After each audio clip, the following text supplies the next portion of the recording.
السلام علیکم، welcome to the reality channel. اور آج ہم بات کریں گے ریالٹی کے اوپر۔ میں صرف اور صرف ان چیزوں پر بات کروں گا جو پاکستان سے تعلق رکھتی ہیں، پاکستان سے باہر میں بات نہیں کروں گا۔ نارملی یہ چیز ہر مسلمان پہ لاگو ہوتی ہے، لیکن ہم اپنے پاکستان کی بات کریں گے کہ ہمارے پاکستان میں شادیوں کے بعد طلاق کی شرح بہت زیادہ ہائی ہوتی جا رہی ہے، دن بدن طلاق کی شرح بڑھتی جا رہی ہے۔ اور اس کی وجہ کیا ہے؟ ہمارا معاشرہ خراب ہو رہا ہے۔ اس کی وجہ کیا ہے؟ ہمارے معاشرے میں گندگی، بدنامی اور زنا اور ایسی کئی چیزیں جو منع کی گئی ہیں وہ زیادہ عام ہوتی جا رہی ہیں۔ اس کی وجہ کیا ہے؟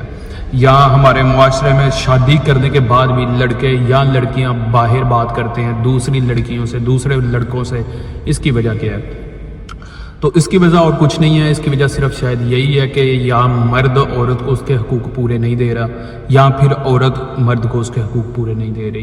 تو ہمیشہ یاد رکھیں میرے بھائی کہ جب بھی آپ کسی لڑکی سے شادی کرتے ہیں نا، تو وہ شادی صرف ایک مذاق نہیں ہوتی۔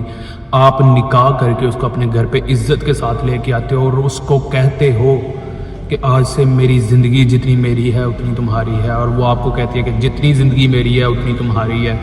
تو ہمیشہ کبھی بھی فرسٹ آف آل نکاح کی شروعات ایسے کریں کہ کسی بھی لڑکی کو کبھی بھی جہیز کا تانا نہ دیں۔ شادی کرتے وقت جہیز کی مانگ مت کریں، اور کبھی بھی اس کو یہ نہ سنائیں اپنی زندگی میں کہ آپ اپنے گھر سے کیا لے کے آئی تھی، آپ کے گھر والوں نے کیا دیا تھا، تم دے کیا رہی ہو مجھے۔ کیونکہ ہمیشہ یاد رکھیں اولاد مرد کی قسمت میں ہوتی ہے اور رزق عورت کی قسم میں ہوتا ہے۔ اگر آپ کو اولاد نہیں ہو رہی تو اس میں آپ کی عورت کا کوئی قصور نہیں ہے، آپ کا بھی کوئی قصور نہیں ہے۔ یہ اللہ کی مرضی ہے، اللہ کی رضا ہے، جب وہ جہاں جسے جتنا چاہتا ہے وہ دیتا ہے۔ لیکن پھر بھی اولاد مرد کی قسمت میں ہوتی ہے۔ ہمیشہ یاد رکھیں بیٹی ہو تو وہ مرد کی قسمت کی ہے، بیٹا ہو مرد کی قسمت کا ہے، کچھ بھی نہ ہو تو مرد کی قسمت کا ہے۔ اور اگر آپ نے شادی نہیں کی، آپ کو لگتا ہے آپ کی لائف ہارڈ چل رہی ہے، تو شادی کر لیں۔ کیونکہ جیسے کہ میں نے آپ کو بتایا اسلام میں ہے یہ چیز، میں خود سے نہیں کہہ رہا، کہ جو دولت ہے نا وہ مرد کی قسمت عورت کی قسمت کے ساتھ مرد کی قسمت میں شامل ہوتی ہے۔ تو ہو سکتا ہے آپ شادی کریں، آپ کی قسمت آپ کی عورت کے ساتھ ساتھ اچھی ہو جائے۔ خیر، بات ہمارا کرنے کا مقصد یہ تھا کہ جب ایک مرد اپنی عورت کو حق پورے نہیں نہ دیتا، وہ شادی کے بعد کسی اور سے وہ حق ڈھونڈنا شروع کر دیتی ہے۔ اور عورتوں کو سب سے پہلے عورتوں کو یہ چاہیے کہ جب آپ کا شوہر گھر پہ آتا ہے تو آپ کو چاہیے اچھی بن کے، اچھے کپڑے پہن کے، تیار ہو کے اس کو ملے، خوشی سے ملے۔ یہ نہیں جیسے نارملی پاکستان سے یا کسی اور جگہ سے آپ کا شوہر مزدوری کر کے محنت کر کے گھر پہ آتا ہے، آپ ایک عجیب سی قسم کی شکل بنا کے اس کے سامنے آ جاتی ہے اور رونا پٹنا شروع کر دیتی ہے اور شکوے گلے شروع کر دیتی ہے، اس کو بیٹھنے بھی نہیں دیتی، اس کو پانی بھی نہیں پوچھتی، اس کو کھانا بھی نہیں پوچھتی، اور بس آپ کے ڈرامے شروع ہو جاتے ہیں۔ ایسے بندہ تنگ آ جاتا ہے اپنی شادی سے بھی اور اپنی عورت سے بھی۔ ہمیشہ اپنے شوہر کو یہ احساس دلائیں کہ آپ اس کی دوست ہیں، تاکہ وہ آپ کو دوست سمجھ کے اپنے دل کی ساری باتیں آپ کے ساتھ شیئر کر سکے۔ اور مرد کو بھی یہ چاہیے کہ جب وہ شادی کر چکا ہے تو اپنی وائف کو یہ احساس دلائے کہ مجھ میں اور تم میں زیادہ فرق نہیں ہے، ہم زندگی کے ساتھی ہیں، ہم مشکلوں کے ساتھی ہیں، ہم آسانیوں کے ساتھی ہیں۔ کسی کے اوپر بھی بوجھ نہ بنے، دوست بنے، کیونکہ دوست کبھی بوجھ نہیں ہوتے۔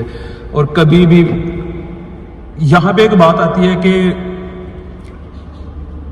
جیسے اسلام میں مرد کو حقوق دیے گئے ہیں نا، ویسے ہی عورت کو بھی حقوق دیے گئے ہیں میرے بھائی۔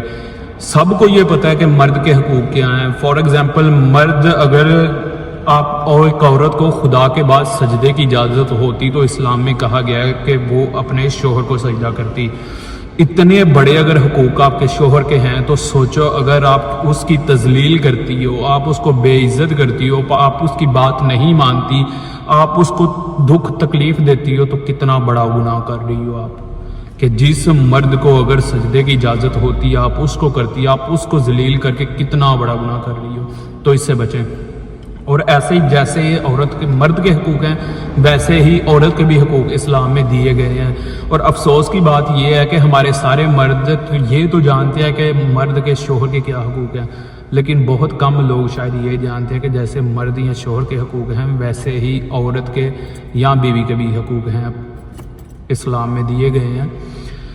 اور وہ یہ ہے کہ آپ کی بیوی آپ سے فرمائشیں کر سکتی ہے، یہ کوئی بری چیز نہیں ہے، آپ کی بیوی آپ سے فرمائشیں کر سکتی ہے، مجھے یہ کھانا ہے، مجھے وہ لینا ہے، مجھے وہ چاہیے، اسلام کے ادارے میں رہ کر یہ اس کو حقوق دیا گیا ہے، اور آپ پہ فرض ہے کہ آپ اس کی خواہشات کو پورا کریں۔ اگر آپ اتنی طاقت رکھتے ہو تو، اگر آپ کی اتنی حیثیت ہے ہی نہیں تو پھر پیار سے بیٹھیں، اپنی وائف کو سمجھائیں کہ دیکھو میرے حالات یہ ہیں، میرے ساتھ یہ چل رہا ہے، مجھے یہ مجبوریاں ہیں، تھوڑی دیر ویٹ کر لو، یہ ہو جائے گا تو یہ کر لیں گے۔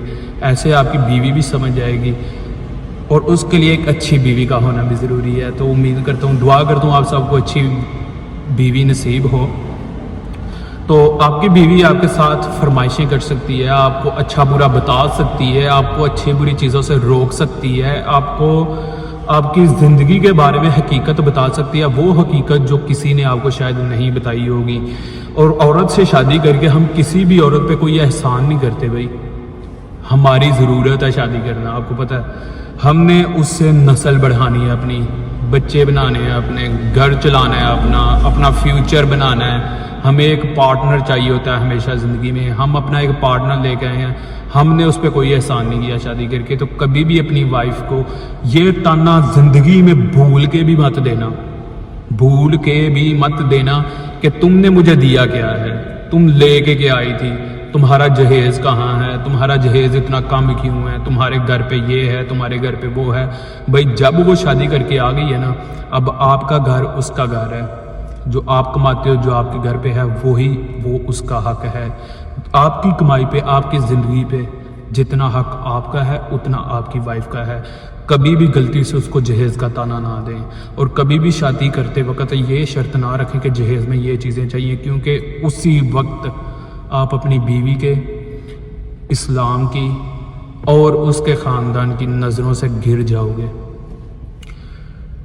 آپ مرد ہو، ثابت کرو میں مرد ہوں، آپ خود اپنا گھر بناؤ، آپ خود اپنی ضروریت کا سامان لے کے آؤ، آپ خود سٹینڈ لو۔ جب آپ ایسا کرو گے نا تو آپ کی بیوی سر اٹھا کے اپنے ماں باپ کے سامنے کھڑی ہو جائے گی کہ میرا شوہر ایک مرد ہے، میرا شوہر ایک ایسا شوہر ہے جو کسی کے آگے ہاتھ نہیں پھیلاتا۔ وہ آپ کی تعریفیں کرے گی جگہ جگہ، جہاں جہاں پہ بیٹھے گی، وہ آپ کی خدمت اس طرح سے کرے گی جیسے کوئی غلام ہوتا ہے۔ آپ کو چاہیے کہ آپ اس کو کبھی غلام نہ سمجھو، لیکن آپ جب اس کے ساتھ اتنی شفقت سے پیش آؤ گے تو آپ کی خدمت ایسے کرے گی۔ حضور پاک اپنی وائف سے بہت پیار کرتے تھے۔ سب سے بڑی مثال شاید مسلمانوں کے لیے یہی ہے کہ اپنی بیوی سے شفقت سے پیش آؤ، اور کبھی بھی اپنی بیوی پہ ہاتھ نہ اٹھانا، کچھ بھی ہو جائے ہاتھ نہ اٹھانا، کیونکہ جس دن تم نے اپنی بیوی پہ ہاتھ اٹھا دیا اس کے بعد تم کچھ بھی بن جاؤ، تم اس کے دل میں جگہ نہیں بنا سکو گے۔ یہ انسانی فطرت ہے، کیونکہ اگر آپ اپنی بیوی پہ ہاتھ اٹھا رہے ہو تو آپ اس کو بتا رہے ہو کہ اب تمہیں آزادی حاصل ہے، تم میرے پیچھے جا کے کسی اور مرد سے باتیں کرو، تمہیں آزادی میں نے دے دی، اب تم مجھے دھوکہ دو، تمہیں میں نے آزادی دے دی کہ تم میری نسل تباہ کر دو، کیونکہ آپ کا کل، آپ کے بچوں کا کل، آپ کا مستقبل آپ کے ہاتھ میں بالکل بھی نہیں ہے، وہ آپ کی وائف کے ہاتھ میں۔ آپ تو باہر رہتے ہو، آپ کی بیوی نے آپ کے بچوں کو سکھانا ہے جو سکھانا ہے۔ جب آپ کے بچے ہوتے ہیں، اپنے بچوں کے سامنے اپنی بیوی کے ساتھ شفقت سے پیش آئیں، اور کبھی بھی اپنی بیوی کو اپنے بچوں یا اپنی فیملی، ماں باپ، گھر والے یا کسی بھی بندے کے سامنے گالی نہ دینا، بے عزت نہ کرنا، ذلیل نہ کرنا۔ ایسے آپ کی کوئی عزت نہیں ہوگی، آپ کی پیٹھ کے پیچھے لوگ آپ کو باتیں کریں گے۔ آپ کو اپنی بیوی کے ساتھ جو بھی ایشو ہے، بند کمرے میں جائیں، اس کو بیٹھیں، اس کو سمجھائیں، اس سے بات کریں۔ اور دوسری بات یہ ہے کہ ہم شاید سمجھتے ہیں کہ جب بچے پیدا ہوتے ہیں تو آہستہ آہستہ وہ سمجھنے لگتے ہیں، لیکن یہ بات غلط ہے۔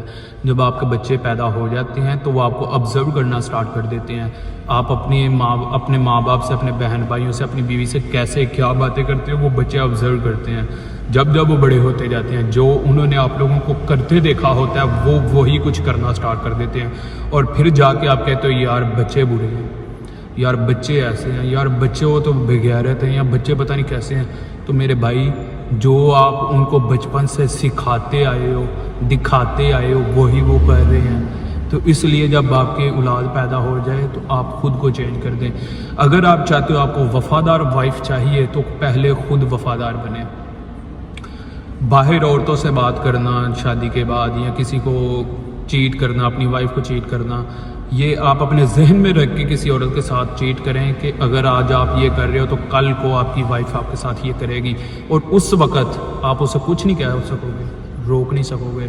طلاق دینا ہمارے معاشرے میں اتنا عام ہو چکا ہے جیسے کوئی پتہ نہیں مذاق سمجھا ہو کسی نے، لیکن آپ کو پتہ ہے طلاق دینے سے زمینوں آسمان اور فرش کے فرشتے یا فرش اور یہ سب کچھ کانپ جاتے ہیں، اتنا بڑا گناہ ہے یہ، تو اس سے بچے جتنا زیادہ ہو سکے۔ اینڈ آن دا لاسٹ ہمیشہ یاد رکھیں کہ گھر اور معاشرہ مرد سے نہیں عورت سے بنتا ہے۔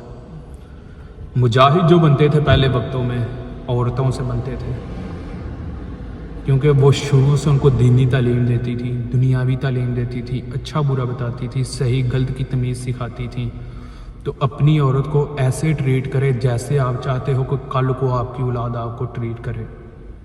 امید کرتا ہوں میری ویڈیو آپ کو سمجھ آئی ہوگی، اگر پسند آئے تو share, like, comment and subscribe ضرور کر دیں۔ یہ میری فرسٹ ویڈیو ویسے بھی یوٹیوب پہ، تو میں نے سوچا چلو کوئی بھی نہیں بات کر رہا ان ایشو پہ تو میں کرتا ہوں۔